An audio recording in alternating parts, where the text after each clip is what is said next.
Hello, আমি মোনা। আজ বানাবো চিকেন কষা। ভীষণ কম সময়ের মধ্যে আমি কিভাবে চিকেন কষা বানাই তোমাদেরকে দেখাই।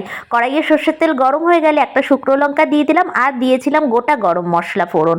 তারপর পেঁয়াজ আমি একদম পেস্ট করে নিয়েছিলাম, পেঁয়াজ বাটাটা দিয়ে দেবো। একটু নাড়িয়ে চাড়িয়ে আমার কাছে আদা, কাঁচা লঙ্কা, শুকনো লঙ্কা আর রসুনের পেস্ট থাকে, সেটাও দিয়ে সুন্দর করে ভাজা ভাজা করে নিয়ে আমি বেশ খানিকটা টমেটো কুচি দিয়ে দিয়েছি। এরপরে গুঁড়ো মশলা নুন, হলুদ গুঁড়ো, লঙ্কার গুঁড়ো, জিরে ধনে কোনো কিছু কিন্তু আমি ইউজ করছি না। নুন, হলুদ গুঁড়ো, লঙ্কার গুঁড়ো দিয়ে অল্প একটু জল দিয়ে আমি ভালো করে তেল ছেড়ে আসা অবধি এটা কষাবো।